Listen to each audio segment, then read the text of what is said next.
I put my email in the chat if you don't have the reading and you would like it. If you just send an email to that with the subject line you're looking for the reading, I'll be happy to send it to you. Frog in my throat. Tonight we have a special treat. We have one of the most humblest guys coming out of New Orleans to share with us. He said that was his own proclamation, not mine. What I know about him is that I'm able to be in a book study with him, and he's quite somebody that I would look up to and would want to hear what they have to say about the emotional sobriety reading. He's actually quite entertaining and engaging as well. So it's going to be a treat for us to listen to Zach from New Orleans. Thanks, Dawn. You're welcome.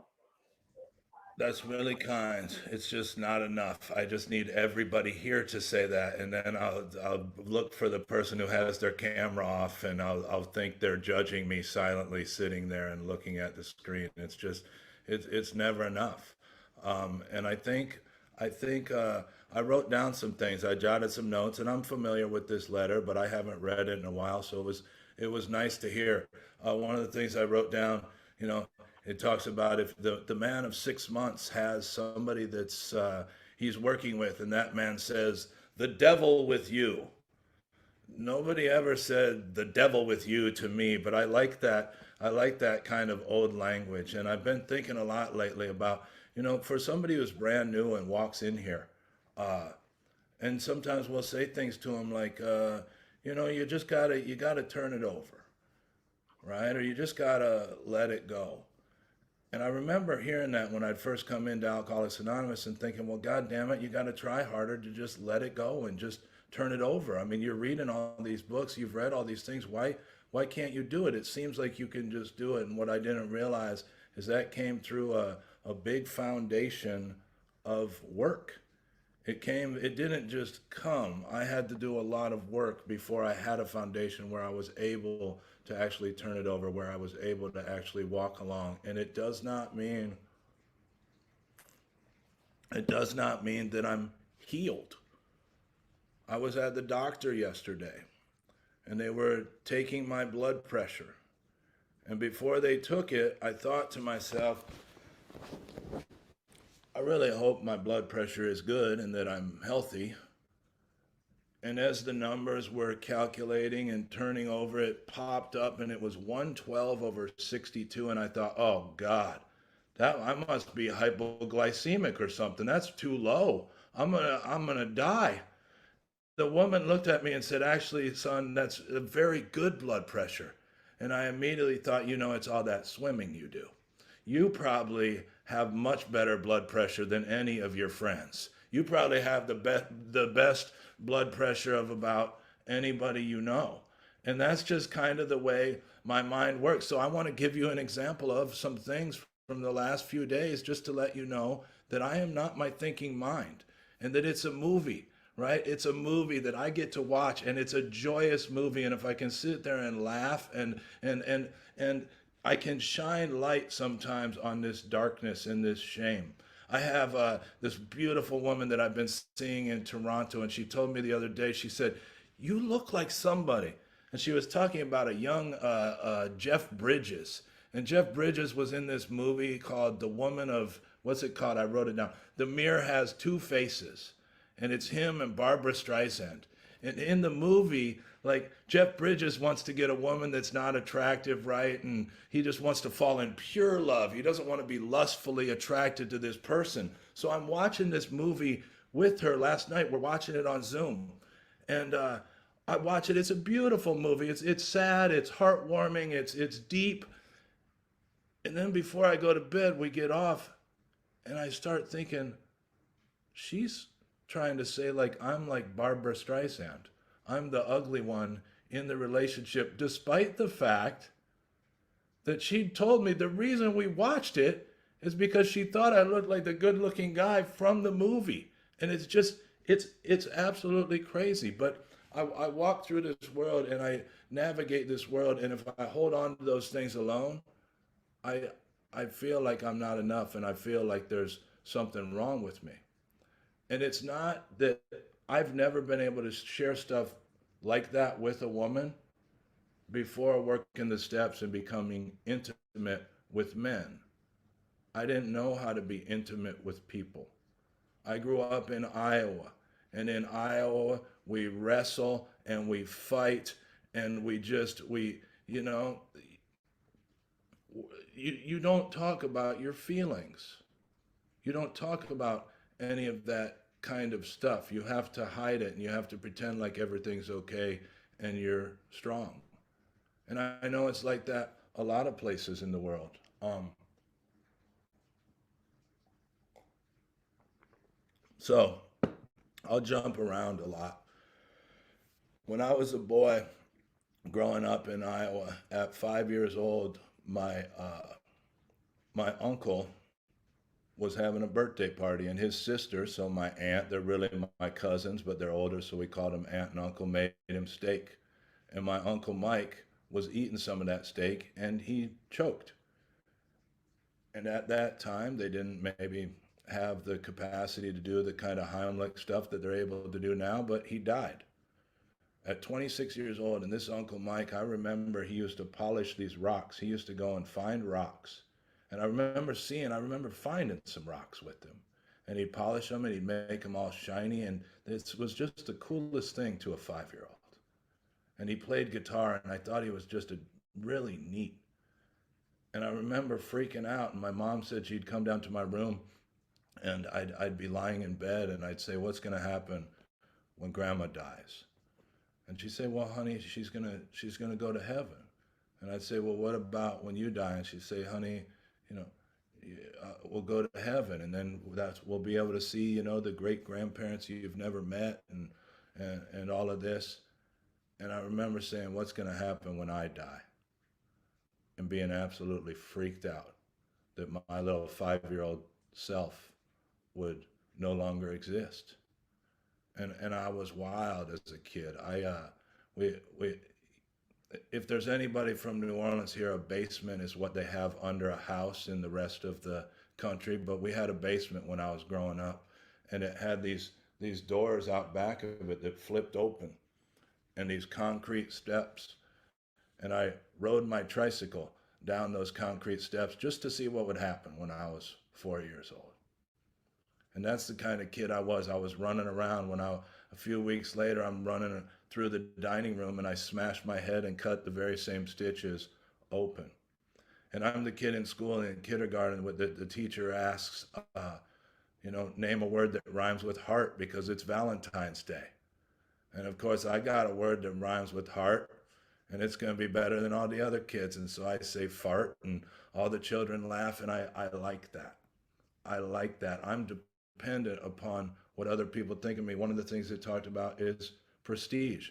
I'm not joking when I say I want everybody to love me and it's never enough. I'm not, that's not just, haha, it's funny, so you'll laugh. And the reason you're laughing isn't because you think it's funny, it's because you think that way too. It's just, and the beauty of it is if I'm open with that, if I talk about that, if I tell the truth about the thoughts that go through my head, all of a sudden I'm not so alone. And I thought it was the opposite. And so as I'm growing up, I'm the oldest of four children, and I'm bullying my brothers and sisters. And I'm seeking power, material power in this world. I want to be better than them. My brother starts listening to Run DMC records because I've told him you need to listen to Run DMC. And the next day I come in and say, nobody listens to Run DMC anymore. Now we're listening to Anthrax. I'm the man. And in school, I'm always trying to be somebody. And I found football and I found wrestling, and I felt like I could kind of be kind of tough and be somebody. And I would get in fights with my dad, and I would scream at him, and I'd tell him, you don't understand. And at 13 years old, I found alcohol, and it was the first thing that put me right here, right now. And I realized this is more about of a workshop, so I'm not going to talk about too much about alcohol, but it made me everything I'd ever wanted to be. It helped me to forget that I had this goofy red hair. It helped me to forget that I had pimples, that even though I was popular, there weren't girls that wanted to talk to me. When I was drunk, I could talk to all the girls. I remember Melissa Valdez changed my life one night because she said, I run track. And when I flex my butt, it's really hard. And then she said these magic words. She said, would you like to feel it? And I was in heaven.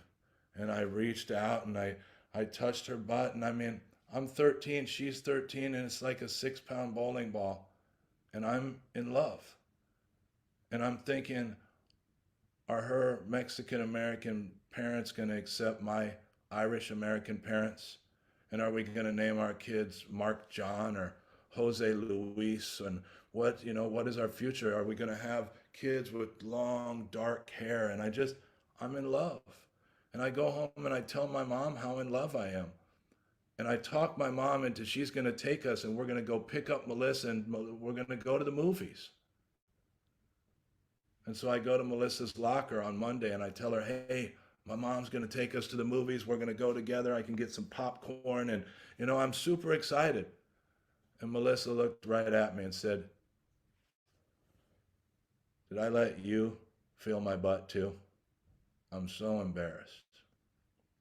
And I went from being king of the world to feeling like I was about this big. Because I need to be accepted in order to be okay. And so the rest of that high school experience, I'm struggling through, and it was always sports where I could be somebody. Okay, and I'm drinking the whole time, and I'm going in and out of jail, and I'm working dead end jobs at restaurants, and at the restaurants, going out to the bars as I get older, it's kind of trying to pick up women, getting in fights with guys, being that quick, witty guy at the bar that can make jokes and make people laugh. But I can't predict what's going to happen. Sometimes I go to the bar and I walk out and I see Nick and I walk up to Nick and I say, you're a liar. And Nick looks right at me and says, bro, we've never met. And I said, that's because you're insignificant. And I can't predict if it's going to be that guy or the guy who's listening to the cars and spinning around and having, listening to a bunch of music. And at 20 years old, I fall in love with this woman who I start unrequited love, and I leave the city and I hate everybody in the city, and I'm going to try to see her, and if I can just get her, everything will be all right. There was always going to be a woman. There was always the need to have somebody. And I'm driving to meet her, and I get my second drunk driving. And while I'm in jail for my second drunk driving, I read Jim Morrison, the biography of Jim Morrison's No One Here Gets Out Alive. And I find this new journey. And what I find in this new journey is electric Kool-Aid acid tests and Aldous Huxley and some of these writers who are seeking. And that's the thing. I've always been a seeker. I've always written. I've always read. I've always looked for something. But the problem was I didn't know there was nothing to be found. I didn't know, like old Chamberlain says, that everything you're looking for, you're looking with. Like so much of the shit I learned, I found in Alcoholics Anonymous. I remember sitting at 26 years old in my parents' living room and saying, you just don't understand what it's like. You can just go to work every day. I can't. I'm an artist. I can't go to work every day. It's not easy to be an artist and need, And I was dead serious. I was in their living room crying and talking about that. I really believed I needed to be somebody. And I remember being on the beaches of Thailand and standing and looking at this guy who would hang out in this hammock. We were on Koh Phangan, if you're familiar. And there was these bungalows, and there was this guy that would hang out in the hammock, and he'd read books, and he'd burn Nag Champa under his hammock, and he'd meditate. And he only ate wheat bread and tomato slices. And I wanted so much to be like tomato sandwich guy. There were women that would come and talk to him. Like when I walk by women, they look down, right? And I remember waking up one morning and I was gonna do it. I had some books I was gonna read. I burned my incense. I was almost zen. I was almost there. And at noon, I got a coconut and peanut shake. And the second one I had them put some Sangtip whiskey in it. And I end up out all night. And when I come back to the bungalows, tomato sandwich guys staring at me and saying, I can't believe you're still on this island. I can't believe you're still here. And to this day, I have no idea what I did, what I said. You know, I moved to New Orleans. I enroll in a creative writing program. And in that program, I say some horrible things to some people, that unconscionable things that I've since been able to make amends for, that, you know, some of the things I caused a great deal of shame. And so I end up in Prague at 33 years old. And for the first time, I walked into a meeting where a guy was talking about the big book of Alcoholics Anonymous as the textbook for recovery. And I never really heard that before. I'd been to a bunch of AA meetings, but I never heard it quite like that. And in that meeting, I said to him, I said, I feel like I'm losing my mind. I feel like there's something wrong with me, like I'm losing my mind. And he looked right at me and he said, maybe now we can begin. And we started reading through that book. And what I saw was I'm a hypocrite. I resent people for the very same things I do. I'm terrified that I'm going to be alone. I'm terrified that nobody understands. I need everybody to like me for me to be okay. I'm really afraid that I'm not going to get what I want. And if you would say to me, well, Zach, what exactly is it that you want? The truth is, I have no idea. And so I start this deal in Alcoholics Anonymous, and I'll try to get to the letter a little more now. There's times where I've said to other people, it's been said to me, I hear it thrown around, somebody's going through some bad times, and we say to each other, hey man, everything's going to be okay. And the problem is, that's not the truth.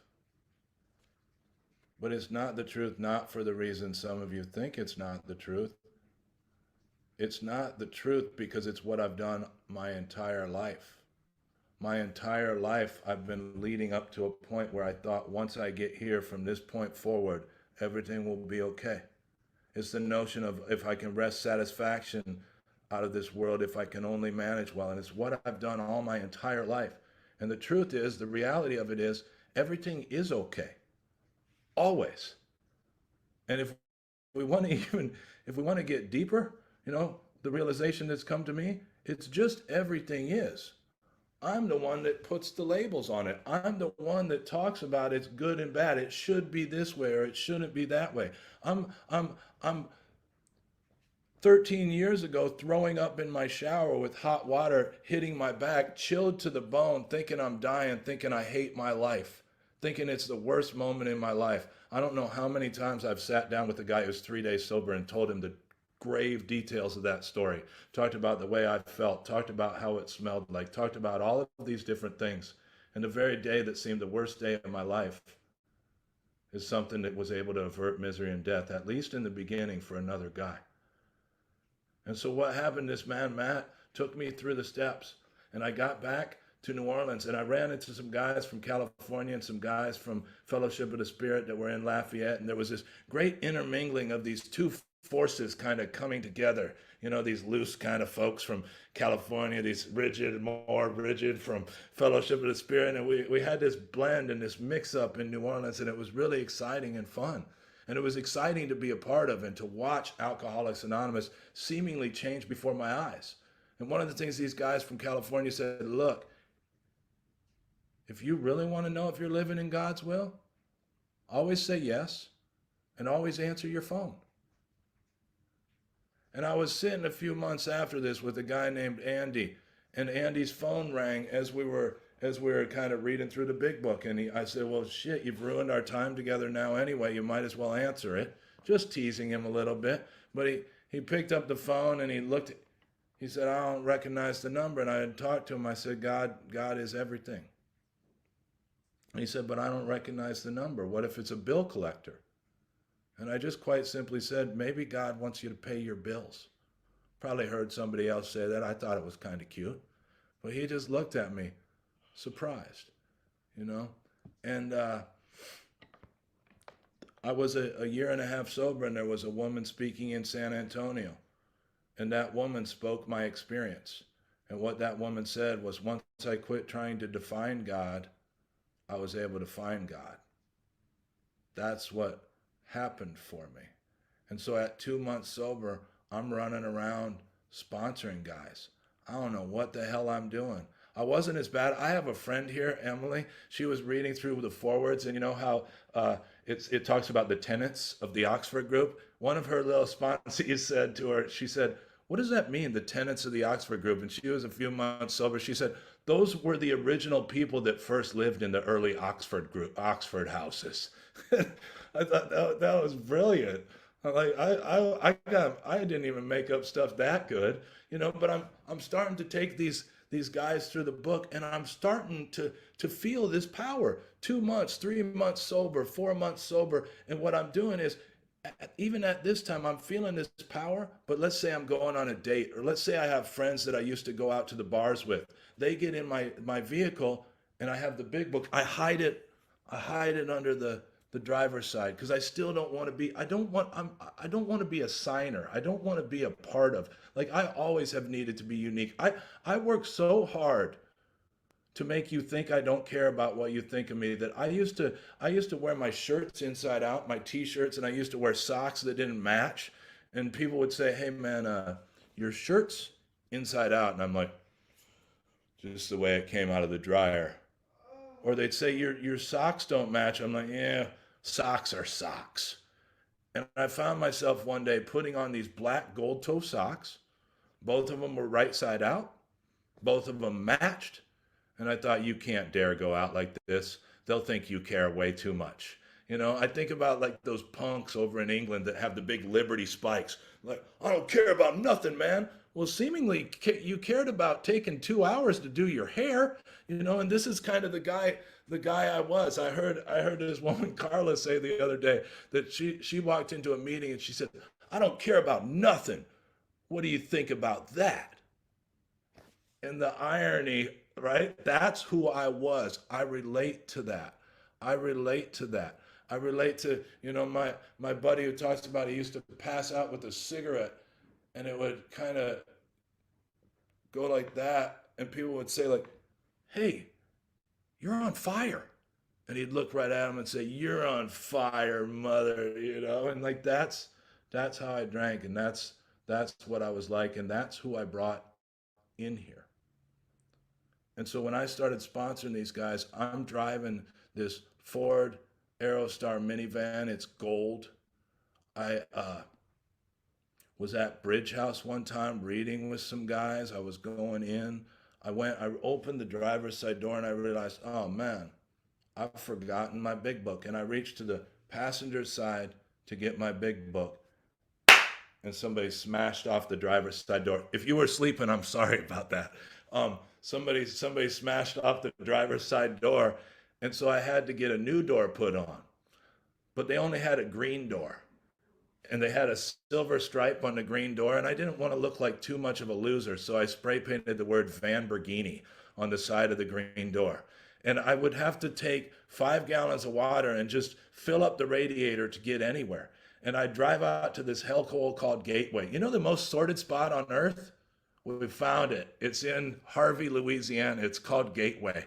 And there's 200 vets and there's civilians. And it's just, you know, there was a guy got shot while a sponsee of mine was reading the big book with another guy out there. It's just, you know, but it was my beginning. And I started to feel useful. And I remember going out there and telling my sponsor, like, I'm sponsoring 4 or 5 guys. I'm taking them through the book, and I say, this is pointless. It seems like nobody wants to stay sober. And he says, "Zach, we don't go and read with those guys because they're alcoholic, because we're going to keep them sober. We do it because we're alcoholic and our lives depend upon it." And he talked a bit about this at the end of the letter. All my life, I have notebook upon notebook of me trying to figure out me. I really love thinking about myself. I really love to try to figure out what you're thinking about me. Even right now, as I'm talking, I've been talking before at a live meeting. They're eating food. They were passing out birthday cake while I was speaking at a meeting. I thought it was really rude. And I was having an entire conversation in my head while words were coming out of my mouth. Like I have a very active mind, and I had this whole scenario and all these things that were going on. But what was I talking about? The gateway? I don't know. And so I'm going out there and I'm reading with these guys, and it was made really clear to me about the history of Alcoholics Anonymous, about when they talk about the 1,000-pound phone, they aren't talking about me calling to complain about my day, because that's kind of what they're talking about in the letter, my dependencies, my thoughts that something needs to change for me to be okay, my thoughts that things need to be different in order for me to be okay. The 1,000-pound phone was a man standing in the hotel lobby and about to get drunk because it was the worst day of his life. The business deal fell through. Lois was going to have to keep working at that department store. And he didn't call trying to poor me, somebody help me. He started calling random numbers of people he didn't know. Hey, Bill Wilson, Rumhound from what? Hey, Bill Wilson here, trying to find what? What? Finally, we get this old boy on the phone, Reverend Tunks, I guess was his name. He's like, look, I got my girl Henrietta. And he calls Henrietta, and Henrietta said, holy moly. I think that's in the transcript somewhere. She said, holy moly. And we've been waiting for you. And it's what led to Alcoholics Anonymous. And so as I'm taking these guys through the book, what starts to happen is when I'm looking at them and I'm saying, Richard, nothing's wrong, man. Let's keep moving forward. Yes, your life is terrible, but you were just using a 5-gallon bucket for a bathroom. Now you've got a real flushing toilet inside.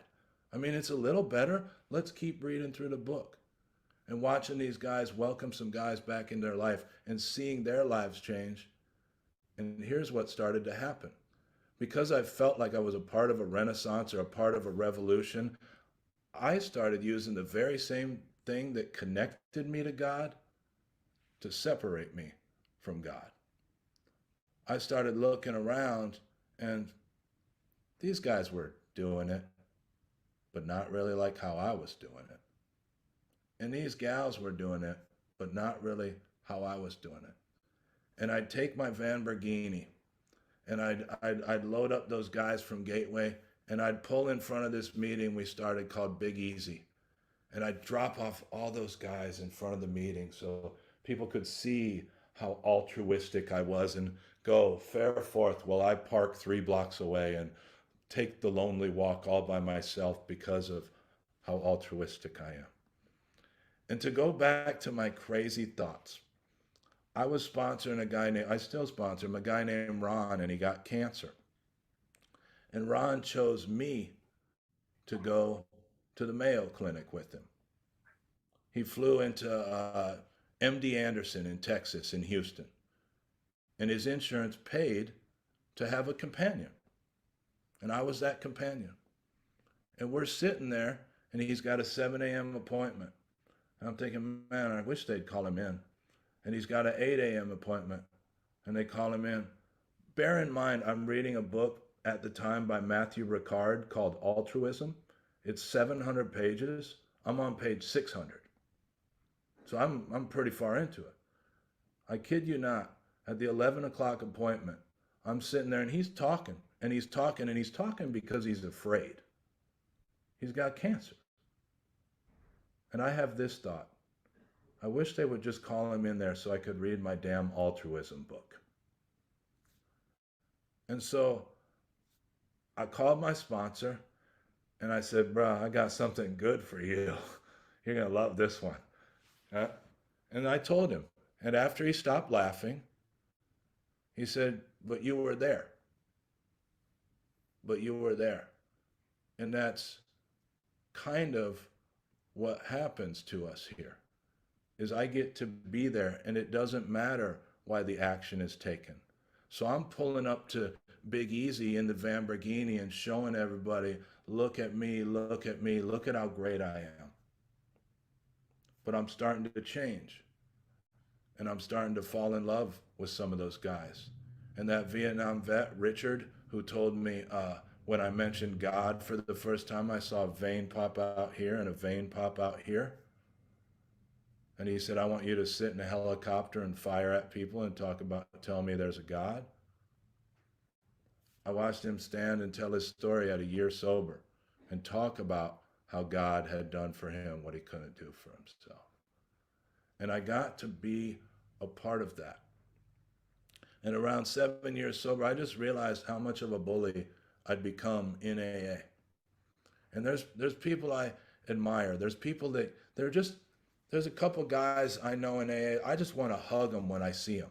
They exude like, hug me, and I just want to hug them and wrap them up like a old furry grandpa or something, and that's who I want to be someday. And what I felt like I was becoming is people would say, oh, that's Zach. He doesn't mess around. He does AA. And I was pushing people away. And what I realized is I was never going to stop being a bully until I made some amends for having been a bully. And I had a guy in high school that I used to pee in his locker. And I was wanting to make amends to him for years and could never. He was in Sacramento. And he ended up moving back to Iowa.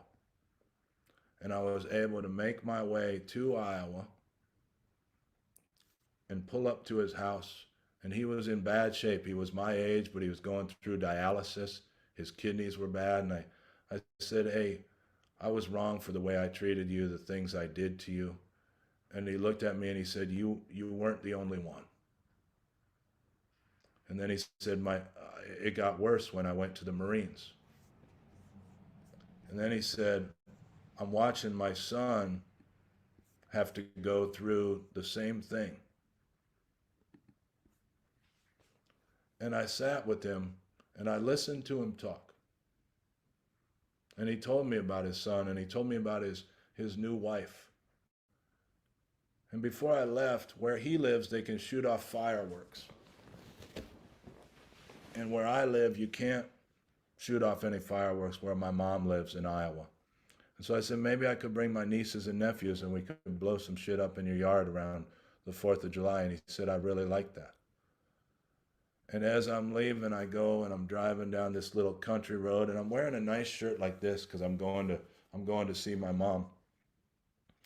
And as I'm driving, a trailer full of rocks passes me going the opposite direction. And it pulls right into Phil's driveway. And I think, no, God, I didn't sign up for this. I was just going to make amends.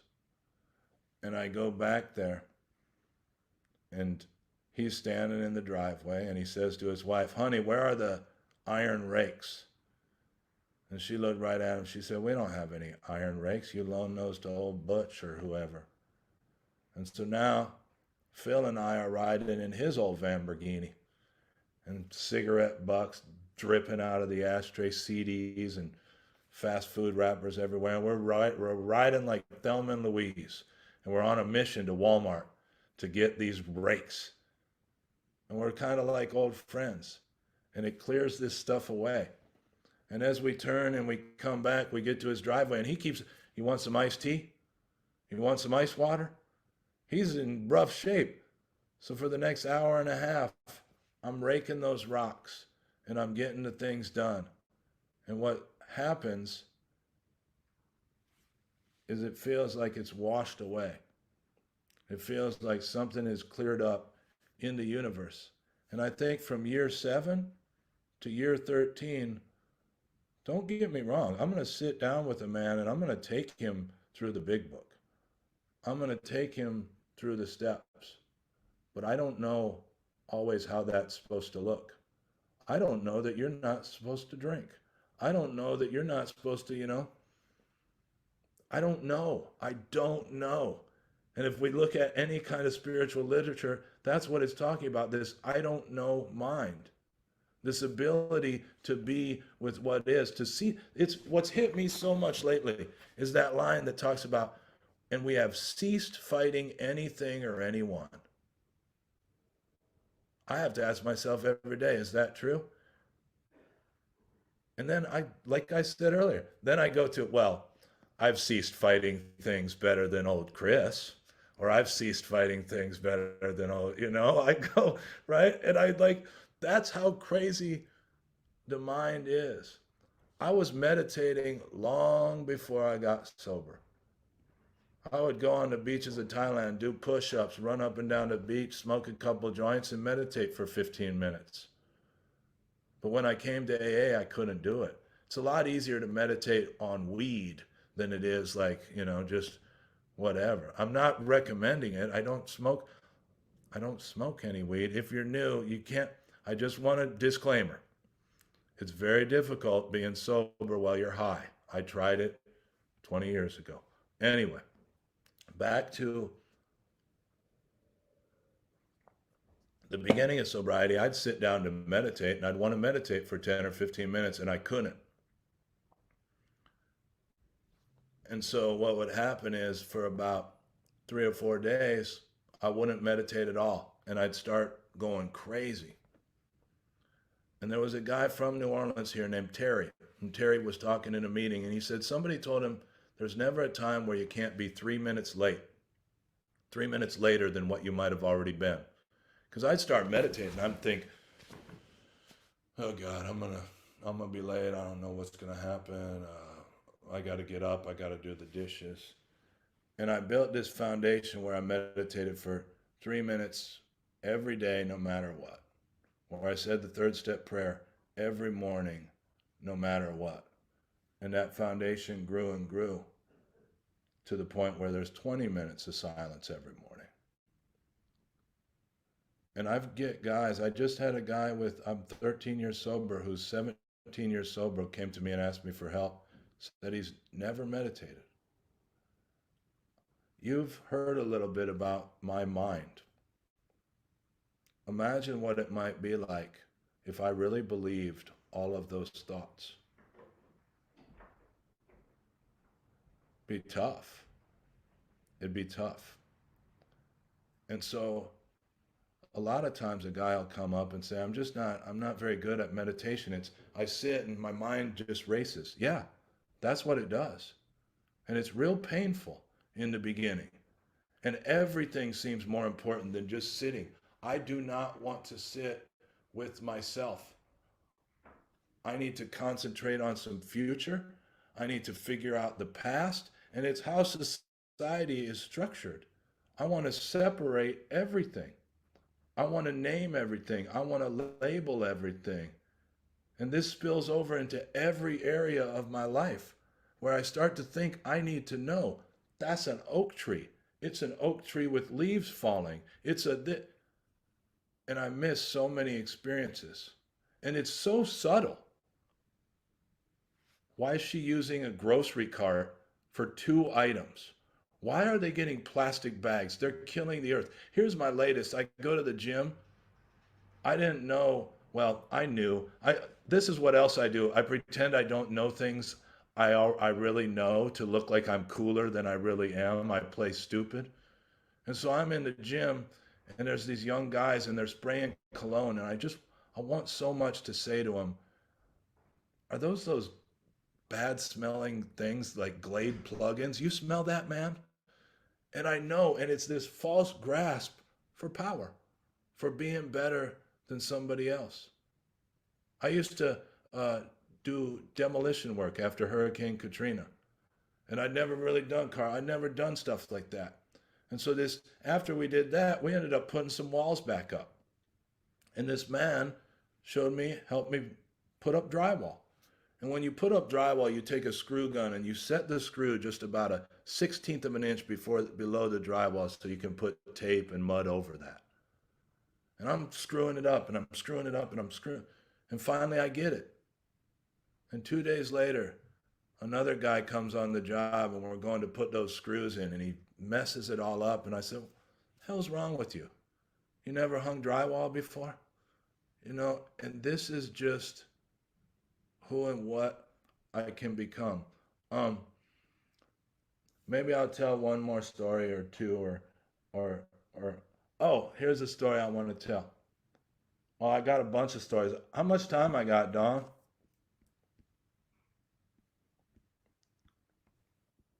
About 15 more minutes, and then All right, we'll I'll open tell it I'll up a tell little a bit. few more stories and then everybody can correct me afterwards. All right, I'll take notes, and I'll follow up with critical corrections. Appreciate it. So let's see.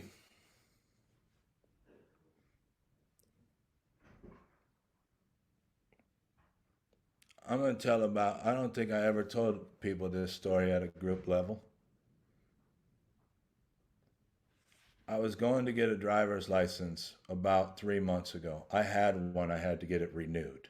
And I'm standing in line, and it's during the heat of COVID, and there's this really annoying woman on the phone, and she's saying, like, you wouldn't believe this. Nothing like this would ever happen in Virginia. And I'm standing in line, and they're closed, and I'm thinking, get me the hell away from this lady. And so I go, and then I hear her say, wait, what? There's a driver's place a half mile away or 2 miles away, and I want to know where the place is, but I don't want to bring this woman. And I say, where is it? And she says, oh, it's on 4401 Veterans. Could I get a ride? Well, my people, they taught me always say yes and always answer your phone. And I say, yeah, I can't. I'm really worried about COVID and the mask, and which I'm not at all. I didn't want to bring this woman. And so I say no.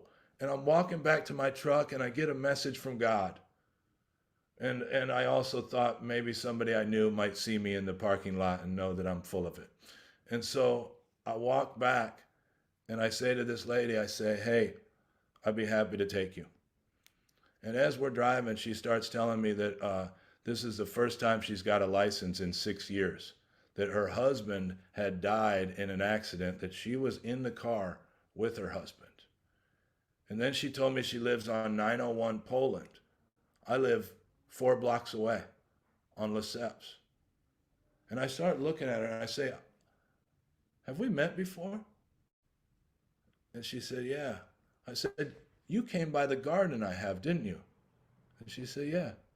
I said, you asked me if I ever find any marbles,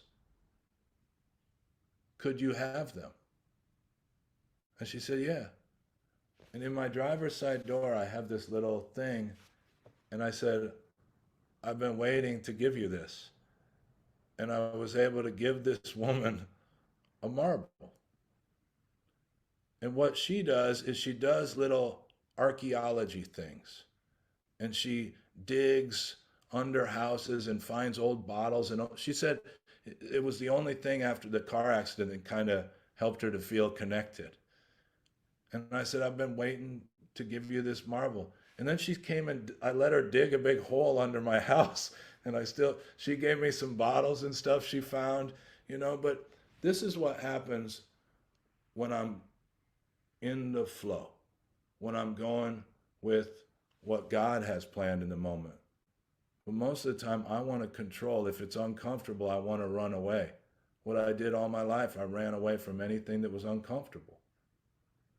And if I push into the discomfort, what starts to happen is I grow. I grow. It's not by running away from that guy that annoys me the most. That guy becomes my greatest teacher because I see myself in him. And those people that I really love and admire, they become my teachers because I see myself in them too. I'll tell 2 more convoluted stories and then I'll be quiet.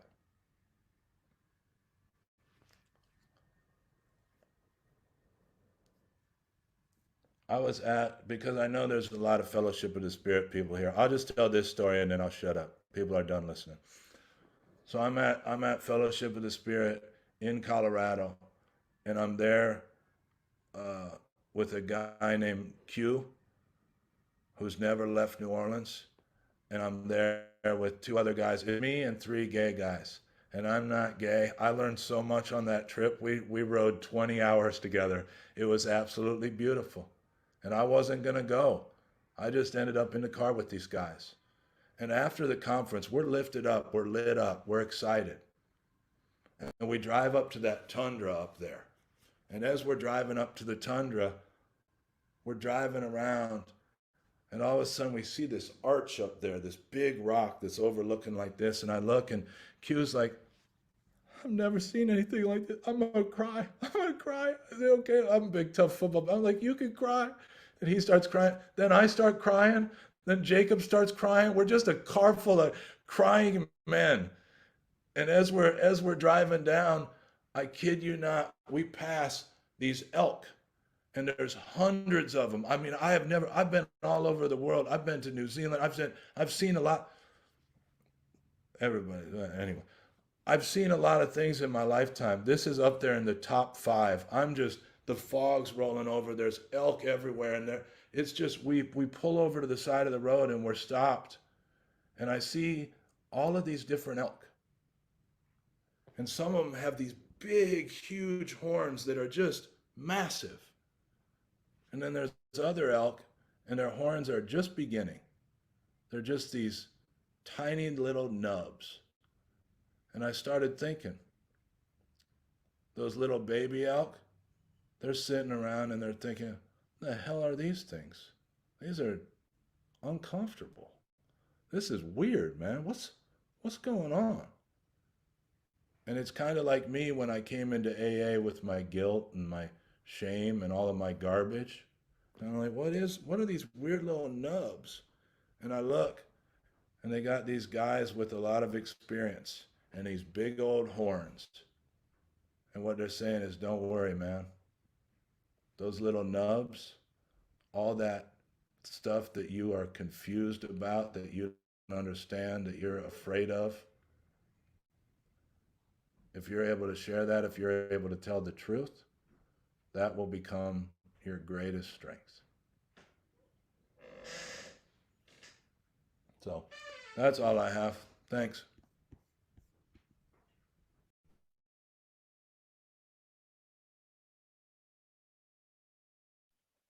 Thank you, Zach. That was awesome. So in this meeting, we have a bit of a tradition of having the speaker to call on a few people.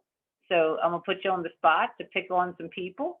And if you run out of pick on energy, I'll step in. All right, I'll call Mary Thayer because I can't go to that book study anymore. I just want to hear her again. Oh, silly. Right. Look at her face. You can't go anymore.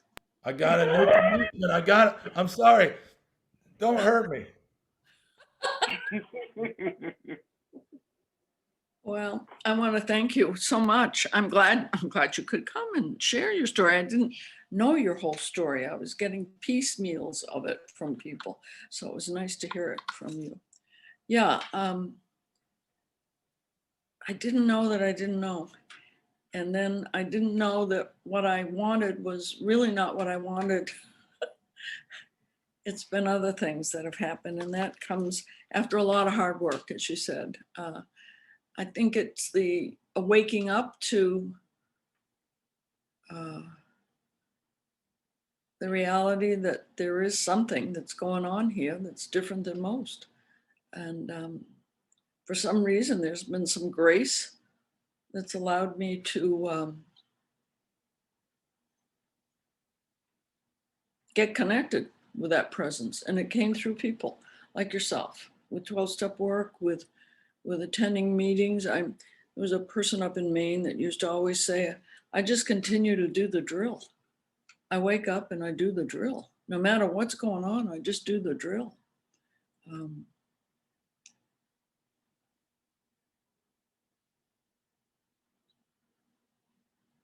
Who was it that I recently heard?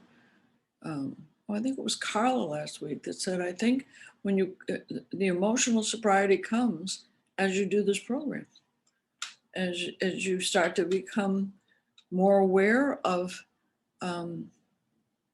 probably that we're outright mental defectives, and that it had to be smashed, that I was like other people, or presently maybe. Hence why I'm always saying I'm a seasoned beginner. I appreciate, I guess what I would say, I probably appreciate more today my journey, and my certain trials and low spots that I thought was the worst thing in the world. Hindsight, I can see they were the teachers I needed to be where I am today. And that's what I heard what you said tonight. It was, you kind of went against yourself and you kept doing the thing and saying yes. And then these funny little God incidences, as they call it up in Maine, start to happen, like the lady with the marble.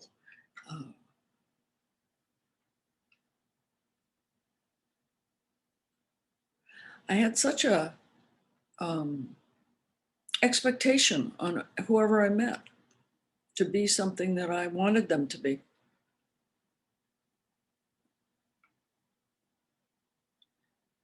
And as I've grown in this program, usually I've not been too successful in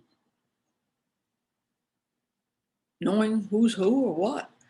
And to come to that point where it's actually, for me, and I heard you say it, is this place where I have to live with this I don't know. I'm not afraid of living with I don't know anymore.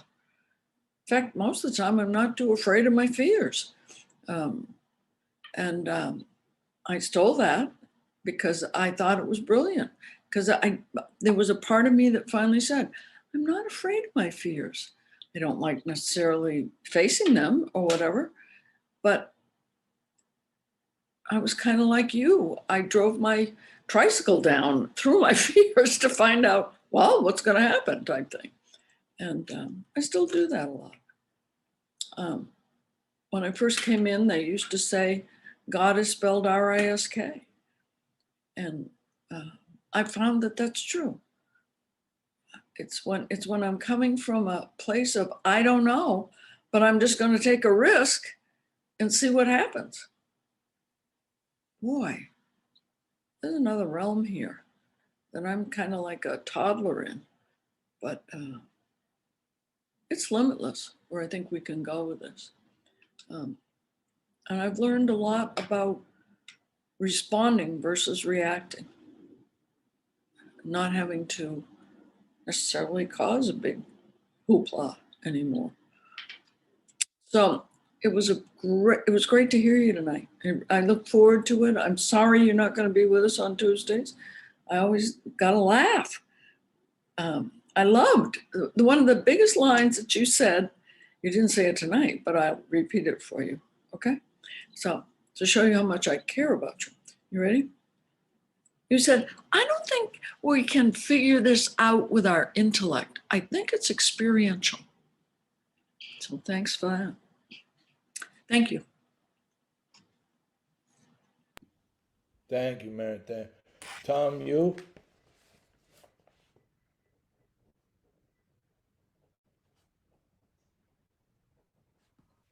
Thanks, Zach.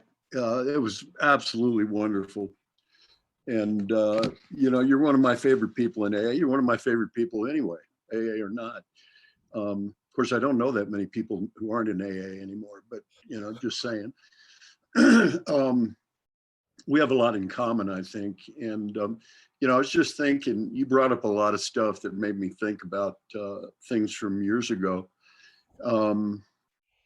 There's certain people that I can hear. I mean, people in me say, I resonate with that. I don't exactly know what that means, but I hear them, Clint Hodges was somebody, I told him one time, I said, I hear you. He said, I get that. I understand what you're telling me, and you're somebody that I hear, and Mary Thayer was one of the first ones that I really heard her. I was like 3 years sober and I could really hear her. And Don Pritz was someone that I understood what he was saying. I really got it. And there've been people like that all along. And one of my teachers is Bill C., you know, our mutual friend. And he said this thing, and we talked an awful lot in Australia when we were there 2 years ago, because we spent a lot of time together. We were thrown into the same apartment for a week, and we both smoked cigars. So at night we'd fix AA, and then we'd fix the world, you know. And he said, you know, hope is a bullshit idea. That's what he said.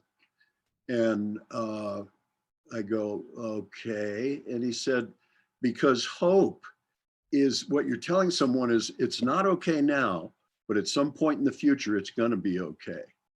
And the truth is, it's okay right now, just the way it is. And I thought about that. You know, I agreed with him. But then I thought about, Don Pritz said that our mission, our job is to bring a message of hope to hopeless people. And I thought, you know, how do you jive those two? You know, how does that fit? And what I realized was that the message of hope that I want to bring to someone is that they will eventually understand that they don't need hope because it's all right here in front of them. And what they were looking for, they're looking with, and all that stuff, you know. And it's so important, you know, it really is. I mean, little by little, you start to think, you know, well, I thought that was really horrible, but it turned out it really wasn't. And I've got 979 examples of that. So maybe it's okay. You know, maybe it's still going to be okay. And that comes with time. I mean, and experience, I think, you know. Another thing Bill said, he quoted Alan Watts saying, faith is not knowing and having that be okay. And that's a leap, you know, but I'm getting there. I seriously am. I'm starting to get there to that point. And man, that takes a load off your shoulders, you know, that cease fighting anything or anybody. So much of what you said just resonated, you know.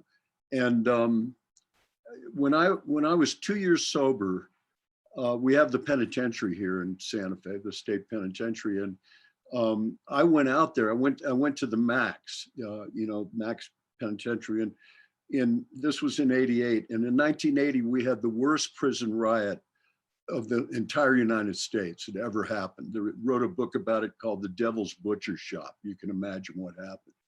And I went out there, right, to carry a message, you know, and what I realized at one point is I didn't care about these guys. I was going out there because I wanted people in AA to see me going out to this badass penitentiary and think he's a really good AA. You know, he really is. But what I kept doing was I kept going out and I kept going out, and I started Big Book workshops out there, and eventually I didn't give a shit what anybody thought of me. It's just what I did, and now it became a part of who I was, you know. And anyway, there's a lot of stories about that.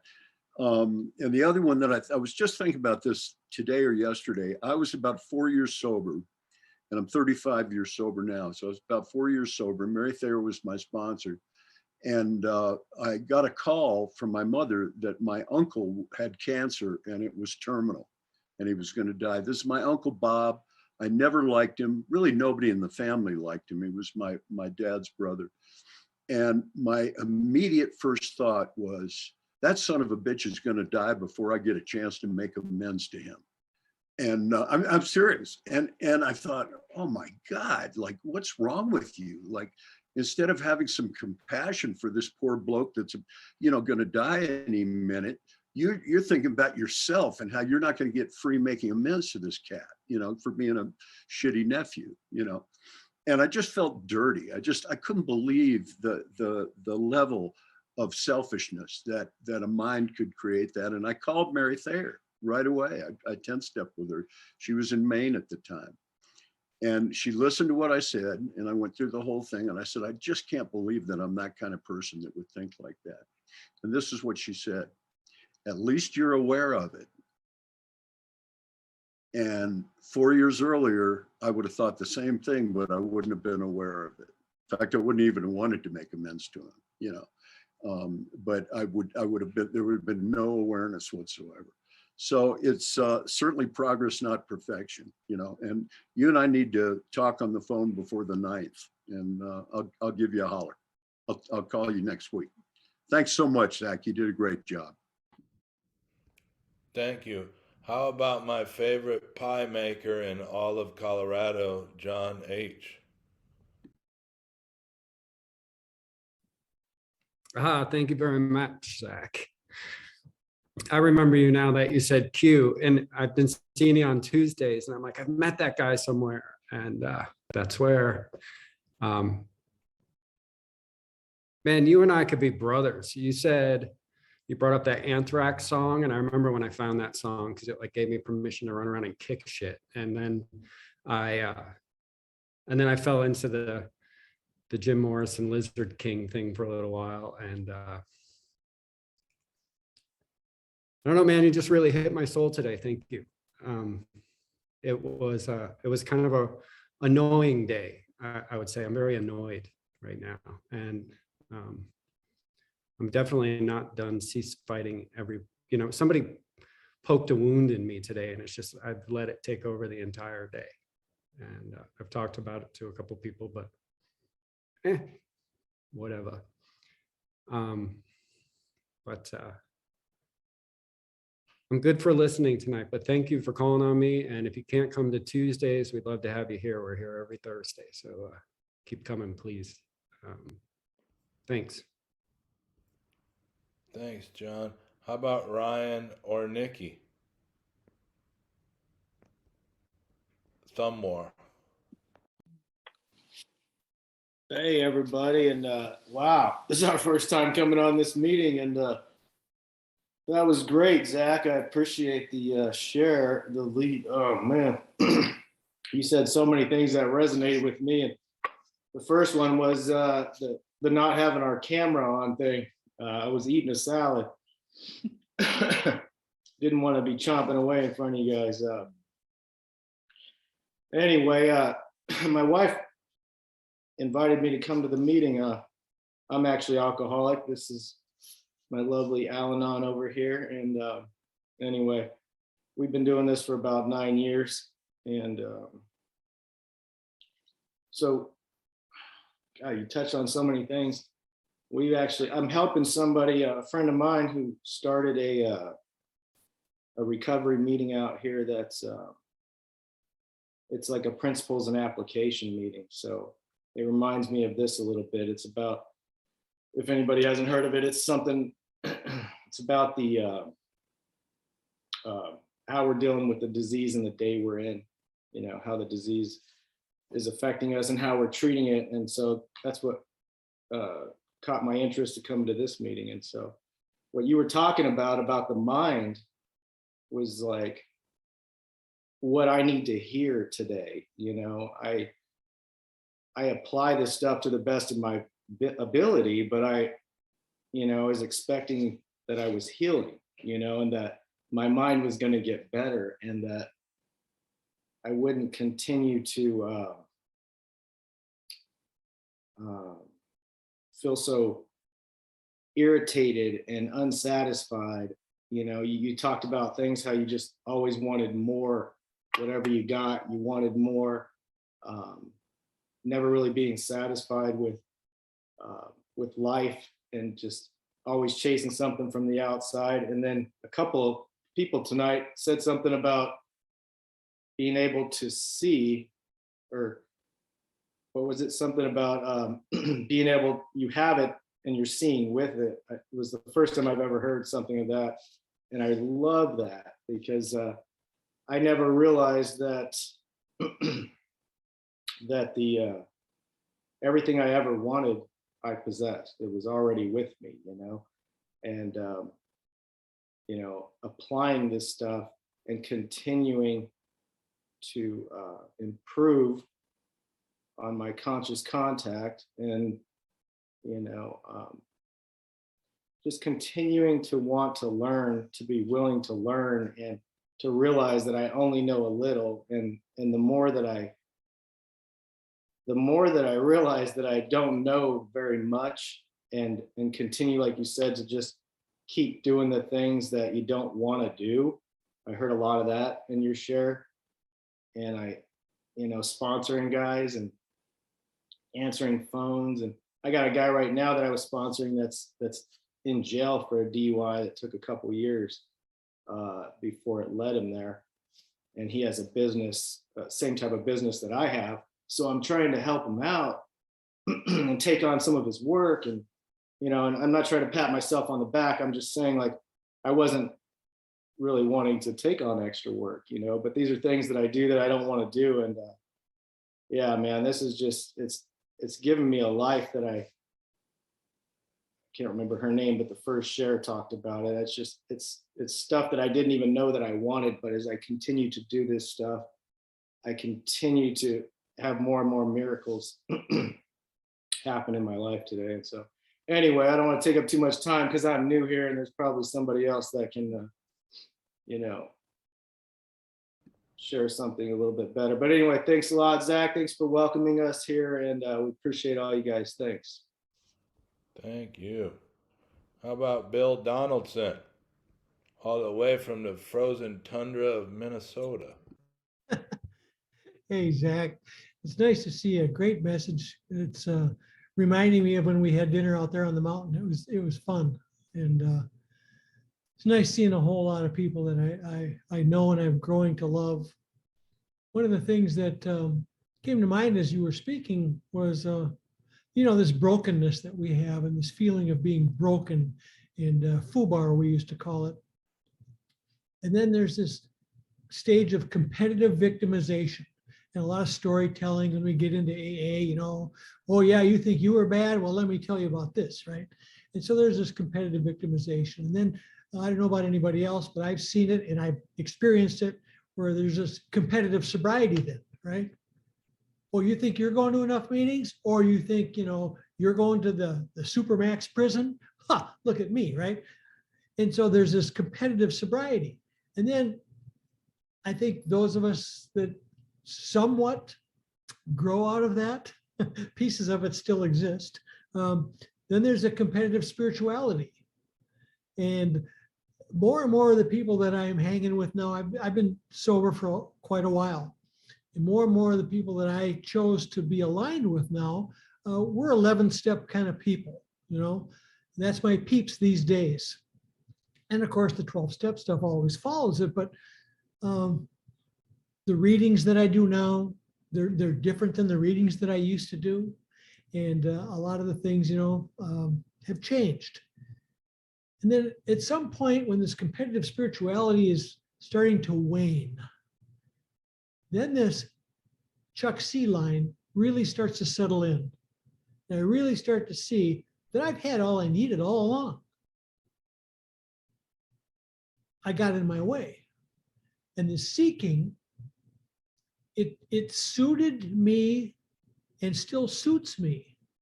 But I no longer need to, be so steadfast about seeking. I got to get this book. I got to listen to this guy. I got to meditate just like this, or I have to, preach the 12 steps and the mechanics just like this.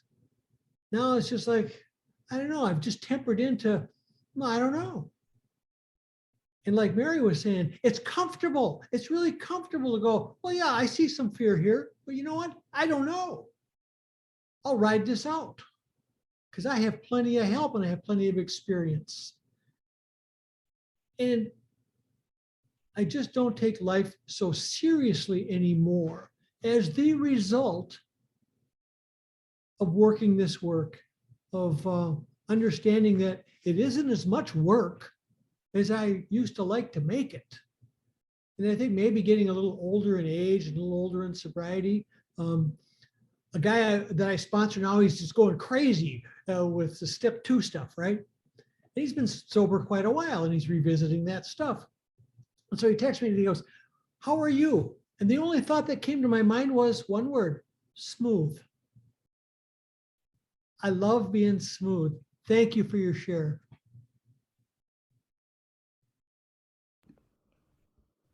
Thank you, Bill. How long does this meeting go? This meeting goes until 10 o'clock. 10 o'clock, another hour? Sweet. Oh, All yeah. right. No. I'm on the East Coast. It goes another I'm 20 minutes. teasing I don't have my phone. How about Belinda? I play too much. I used to have 10-year-old students be like, Mr. George, you play too much. You play too much, Mr. George. Belinda from Nashville.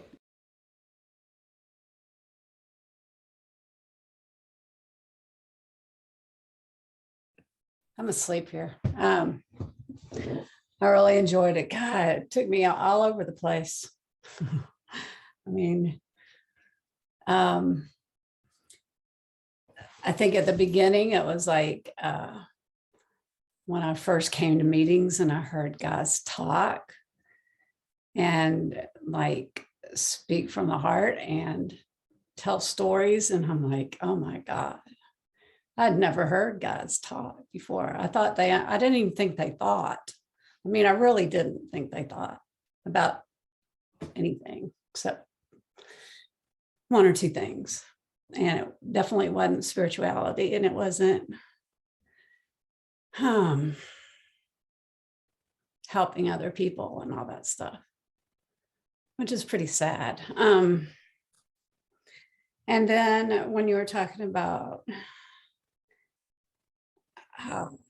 when you brought up the electric Kool-Aid acid test, and then I started thinking about, God, like, I loved reading Vonnegut and Tom Wolfe and Ken Kesey and just all Truman Capote and Vonnegut, and I mean, just all the people who knew that everything was, who they knew that everything was wrong, but they wanted to figure out, they were trying to figure out what was right. And I did a lot of seeking, and I thought I was very spiritual, and I thought I knew a lot. And then I got in the program and found out I didn't know squat. And now I'm really comfortable not knowing, because I really feel like the more I think I know about my higher power, the smaller it is, whatever it is. And I don't want to do that. I mean, I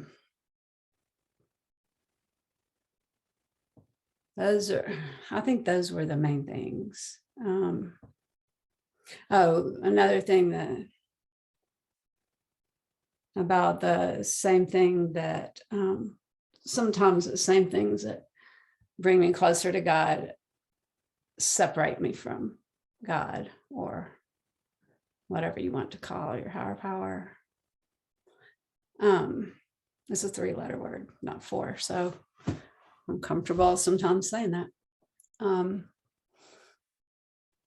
But that's definitely happened. And sometimes I think I know what somebody's going to do or say, and it happens. And then, and then it'll be really a God incident but I want to think I really don't want to think it, but sometimes I might think it. I really try not to think it's what I thought. I don't know. I mean, I can go on too much. But after I had a head injury, I went back to school, and there was a new principal. I didn't start teaching till I went back to school when I was 40 to teach. And anyway, I'd kind of made her mad because I took that year off, and I'm sorry. It takes me a while to spit stuff out. But anyway, I said, she's meeting with me because she's going to tell me that I'm in a portable, and it's going to be the farthest one from the building. She's going to switch grades on me. She's going to switch me to 3rd grade, and I hate 3rd grade. And so I immediately started to prepare. This is while I'm driving. I started to prepare how I was going to deal with it. And, you know, I just got calm and just decided I would just accept it and try to do it. And damn, exactly that happened. I mean, that's exactly what she did. And I didn't make it. I was just trying to go back after the accident, but I couldn't do it. And that didn't help, but that wasn't her fault. I mean, none of it was, well, she wasn't the nicest person, but that it wasn't her fault that I couldn't do it. And I'll just be quiet about it. I'll just stop. But that's the kind of thing that could just like put a spear right through. But I really appreciate it. That was a great share. Thank you. Nick Foster, if nothing else, I want to find out what happened to Sarah.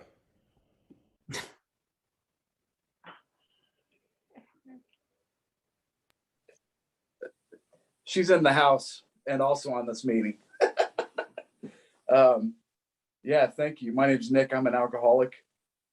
Very grateful to be here from the Indianapolis area. So Zach, thank you for sharing. I'll just be brief. I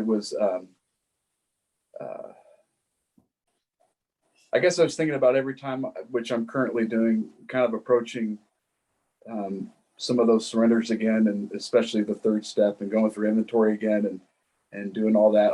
I like to tend to maybe trick myself that I don't really have something to have faith to leap to, or something to jump over that I don't understand or that I don't know anything about.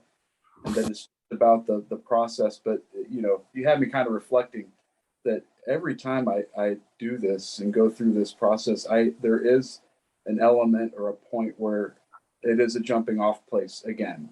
And I guess I've become more, you know, totally okay with that and excited about that, and always maybe a little fearful, but typically to have a little bit of hope that it's going to take me to a different place, a better place.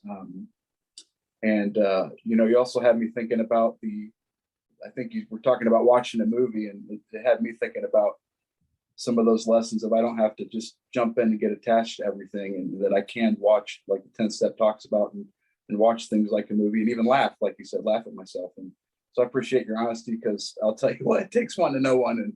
And I totally understand some of those thoughts and experiences you were describing, kind of in my own way. So he also had me reflecting on a few coincidences I've had like that aren't coincidences at all. It's total divine providence, just lining things up and working, and intuitive thought stuff that is just blows my mind. It had me kind of thinking back to, I guess, how much God loves me, and how much that he wants what's best for me. And I'm really glad that I know that. So thanks to AA, and thanks for sharing. I appreciate it.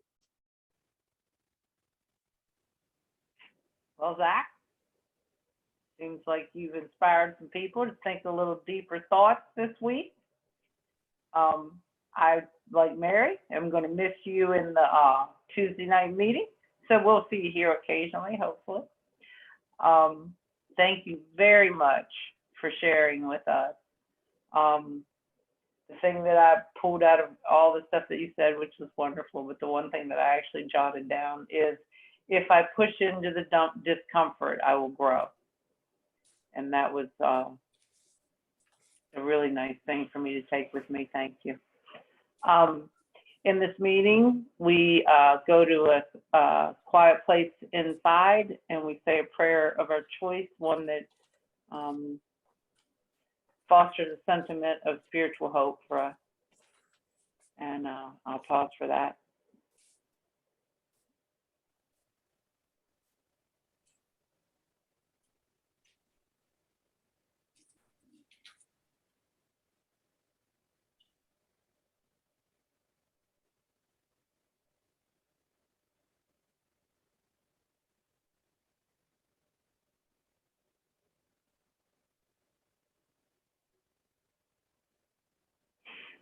Thank you.